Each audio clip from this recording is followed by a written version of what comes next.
Hello భయ్, అందరూ మంచిగా ఉన్నారు. డైలీ వీడియో 3 డేట్ కానీ చూసుకుంటే 26/1/2022 టైం కానీ చూసుకుంటే 3/7 అయితే అయిపోతుంది భయ్య. మీకు డైలీ వీడియోస్ 3:30కి అయితే అప్లోడ్ చేస్తాను. ఎందుకంటే ఇక్కడ షాప్ క్లోజ్ చేసుకొని అంటే లంచ్ టైం లేదంటే ఇక్కడ నుంచి ఇంటికి వెళ్ళి కాళ్ళు చేలు కడుక్కొని మీకు వీడియో ఎడిటింగ్ చేసి అప్లోడ్ చేసేటప్పటికి అది 3:30 అవుతుంది. ఆల్మోస్ట్ చూసుకుని నేను ఇంకా షాప్లో ఉన్నాను. 3:07 అయితే టైం అయితే అవుతుంది ఇప్పటికే. ఇంకా మనం ఇంకా ఎప్పుడు ఎడిటింగ్ చేయాలి, ఎప్పుడు అప్లోడ్ చేయాలి. అందుకని అంటే ఇంకా డైలీ వీడియో 3:30కి అయితే నేనైతే ఫిక్స్ చేశాను. ఇంకా ఈరోజు వర్క్ కానీ చూసుకుంటే నేను యాక్చువల్గా నేను మీకు చెప్పింది ఓన్లీ R15 ఒకటే చెప్పాను. R15 అయితే ఇప్పుడు దాకా అయితే ఎలాంటి వర్క్ అయితే స్టార్ట్ చేయదు, అలాగే ఉంది బండి. దాని మీద వీడియో షూట్ చేయలేదు, ఏం షూట్ చేయలేదు, అలాగే ఉంది. ఈరోజు వెహికల్స్ అని చూసుకుంటే ఒక యాక్టివా బండి ఒకటి వచ్చింది. దానికి ఏంటంటే ఫ్రంట్ షాక్ ఆఫ్ ది లోపల ఏదో బండి తగిలినట్టుగా ఉంది. తగలడం వల్ల ఏంటంటే కొద్ది సొట్టపడి షాకాలతో తగలడం వల్ల కిసుకుని వస్తుంది.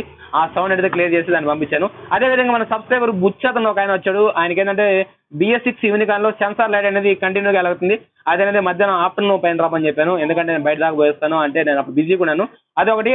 ఆన్ టైంలో ఏంటంటే ఒక యాక్టివా, ఒక యూనికాన్ BS6 స్పెండర్ ప్లస్, మరొక స్పెండర్ ప్లస్, మరొక స్పెండర్, ఒక యాక్టివా ఒకేసారి 6 బండ్లు అంగడిగా ఉన్నాయి. ఈ యాక్టివా అనేది మన సబ్స్క్రైబర్ అతను, ఆయన 2018 మోడల్. ఆ యాక్టివా అనేది వచ్చాడు ముందుగానే. దాంట్లో front to back shock observe change చేయాలన్నాడు. అయితే ఆయన బండి అమ్మేస్తా అని చెప్పాడు. అమ్మేసినప్పుడు ఇవన్నీ మార్చడం వేస్ట్ అని చెప్పేసి బండి రేట్ ఇవ్వమని చెప్పాను. బండి అయితే సూపర్గా ఉంది. అది మనకు తెలిసిన వాళ్ళకి 20 ఇప్పిద్దామని చెప్పి ఆపెట్టినాను. యాక్టివా పంపించేస్తాను. నెక్స్ట్ ఏంటంటే ఆ యాక్టివాకి లోపల ఫోర్క్ అయితే బెండ్ తీసేస్తాను, దాన్ని పంపించాను. నెక్స్ట్ ఏంటంటే స్పెండర్కి చైన్ బ్రేక్ అడ్జస్ట్మెంట్ చిన్న ప్రాబ్లం ఉంటే ఒక స్పెండర్ చేశాను.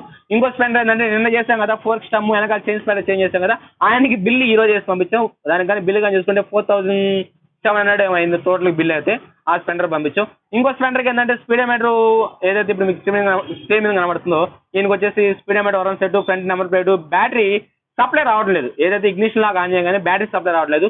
ఫీజ్ బాక్స్ కింద వైర్లు అయితే లూజ్ కనెక్ట్ ఉన్నాయి. ఆ వైర్ లూజ్ కనెక్ట్ చేసి ఫీజులు అయితే కొత్త వేసి చైన్ బ్రేక్ అడ్జస్ట్మెంట్ చేసి అయితే ఈయన పంపించాం. ఇంకా మధ్యాహ్నం కానీ చూసుకుంటే ఎలాంటి వర్క్ అయితే చేసానికి రెడీ లేదు. ఉదయం వచ్చిన యూనికాన్ BS6 ఏదైతే ఉందో ఆ సెన్సార్ లైట్ అనేది ఎలాగుతుందో అది క్లియర్ చేయాలి. అదేవిధంగా మీకు చెప్పా కదా R15 అనేది, దాని మీద ఒక వీడియో షూట్ చేస్తానని చెప్పాను. ఆ బండి అయితే నాకు తెలిసి అయితే బండిలో ఏ కంప్లైంట్ లేదు. వాళ్ళు ఎందుకు కంప్లైంట్ చెప్తారో నాకైతే అర్థం కావట్లేదు. ఎందుకంటే వేసుకుని తిరిగినప్పుడు ఎలాంటి జరగలేదు. అది తిరిగిన రీడింగ్ అని చూసుకుంటే తక్కువ రీడింగ్ జరిగింది. తక్కువ రీడింగ్లో అలాంటి ప్రాబ్లమ్స్ అనేది క్రియేట్ అవ్వదు.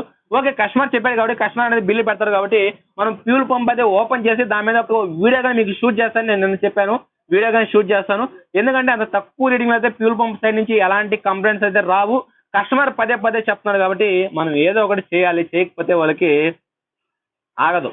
అందుకని అంటే మనం అయితే ఆ బండి అయితే ఏదో ఒకటి ట్రై చేద్దాం. ఇంకా నెక్స్ట్ కానీ చూసుకుంటే ఈ రోజు షూట్ చేసిన వీడియో కానీ చూసుకుంటే మనం ఒక స్పెండర్కి, ఒక హీరో హోండా 100cc వెహికల్స్కి ఒక ఫుల్ ఇంజిన్లో ఎన్ని స్పేర్ పార్ట్స్ అనేది యూజ్ చేస్తారు, ఒక ఫుల్ ఇంజిన్ చేసినప్పుడు దాంట్లో ఏమేమి స్పేర్ పార్ట్స్ యూజ్ చేస్తారు, ఎందుకు యూజ్ చేస్తారు అనే రీజన్ మీద అయితే ఒక వీడియో షూట్ చేస్తాం. ఎందుకంటే నిన్న మన సబ్స్క్రైబర్ ఒక అతను అడిగారు, అన్న ఒక బండికి ఫుల్ ఇంజిన్ బిగించినప్పుడు ఎన్ని స్పేర్ పార్ట్స్ యూజ్ చేస్తారు అని చెప్పి అడిగారు. కాబట్టి ఒక వీడియో అయితే క్లియర్గా అయితే ఈరోజు ప్లాన్ చేస్తాను. ఈరోజు హరి మెక్ పబ్లిక్ రివ్యూ చేశాను. ఆ వీడియో హరి మెక్కి చేయలేదు.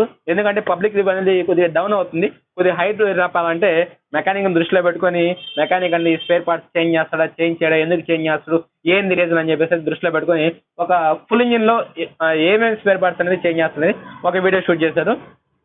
ఇంకా టోటల్ మధ్య అయితే ఎలాంటి వర్క్ తీసుకునేది నేను రెడీగా లేదు. ఎందుకంటే R15 అనేది ఫ్యూల్ పంప్ ఓపెన్ చేసి దాంట్లో ప్రాబ్లం ఏందో చెక్ చేయాలి. ఇంకా R15 రెడీ అయిపోగానే ఏదైతే ఉదయాన్నే BS6 ఉందో యూనికాన్ వస్తే దానికి OBD సెన్సార్ పెట్టి ఏంది కంప్లైంట్ అనేది చెక్ చేయాలి. అది బండి. ఇంకా నెక్స్ట్ గా చూసుకుంటే ఈ రోజు అయితే ఈ ఒక్క ఇంజిన్ మిగిస్తే సరిపోద్ది. చూసారా అంగట్లో మొత్తం అయ్యే అడ్డాలు. ఇక్కడ చూసుకుంటే పాత సామాను, ఇక్కడ చూసుకుంటే మొత్తం కడిగిన సామాను, ఇవన్నీ మొత్తం ఈ అంతా ఒక ఇంజిన్ కానీ ఫిట్టింగ్ కానీ అయిపోయిందంటే ఈ సామాను మొత్తం అయితే ఖాళీ అయిపోద్ది. కాబట్టి R15 అయిపోగానే నెక్స్ట్ ఇంజిన్ రెడీ చేయాలి. ఇంజిన్ అయితే ఫిట్ చేస్తే ఆడ ఒక పని అయిపోద్ది. దీనికి సంబంధించిన అయితే హరి మెక్ పబ్లిక్ రివ్యూలో రేపో ఎల్లుండి అయితే రిలీజ్ చేస్తాను. టోటల్గా ఈ రోజు వరకు అయితే స్టోరీ అయితే ఇది. ఇంకా అంత మించి అయితే ఏం లేదు. ఈరోజు అయితే కొద్దిగా హెవీగానే పని చేశాను అనిపిస్తుంది నాకు. ఎందుకంటే ఇప్పటి వరకు ఇంజిన్ సామాన్ క్లీన్ చేసి మొత్తం ప్యాకింగ్ గీకి గందరగోళంగా షాప్ అని చూసారు అటుంటారు. షాప్ అంతా మొత్తం సామానే. ఇప్పుడైతే భోజనానికి వెళ్ళాలి. ఇప్పుడు కానీ చూసుకుంటే 3:10 అయిపోతుంది టైము. ఇంకా నేను భోజనానికి వెళ్ళి 3:30కి అయితే ఈ వీడియో అయితే అప్లోడ్ చేయాలి. ఫ్రెండ్స్, చూడగా మీ వీడియో నచ్చింది కదా. Okay, bye.